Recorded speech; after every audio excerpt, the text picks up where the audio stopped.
In 1875, Mary Ann Billingham was charged with carrying out a backstreet abortion. The case was well documented in the newspaper at the time. It began with a 20-year-old servant, Eliza Renshaw, who found herself pregnant and unmarried. After discussing the pregnancy with the father, Eliza decided to have an abortion.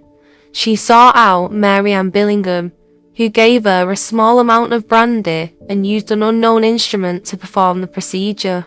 Mary Ann Billingham faced 2 additional charges for similar cases involving Sarah Crofts and Ruth Bromwich, but these were not pursued due to a lack of evidence.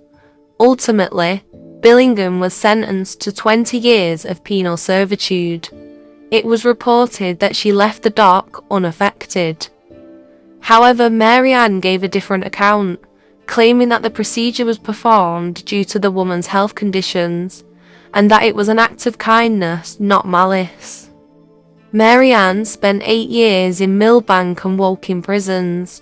During this time, her husband had passed away, and her health had declined due to the harsh conditions. She made several petitions to the authorities for early release on licence.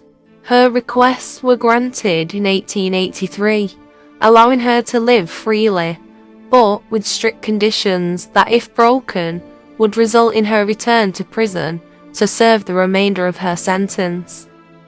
After her release, she lived alone at 33 Brook Street in West Bromwich, working as a tailoress. Eventually, she moved back to Birmingham, where she passed away at the age of 71 in 1894.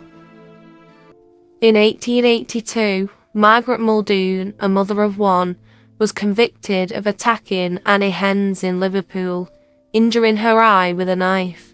Her violent behaviour resulted in a sentence of 5 years penal servitude.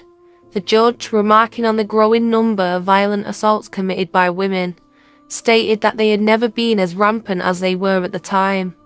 Margaret was referred to as an incorrigible and riotous woman who had a tendency to use knives improperly. The judge added that she was no credit to her gender. As part of her punishment, Margaret was required to perform hard labour, including oakum picking and other cleaning tasks. Her criminal history included 12 prior convictions, such as rioting, assaulting a police officer and willful damage, indicating a long pattern of involvement with the law.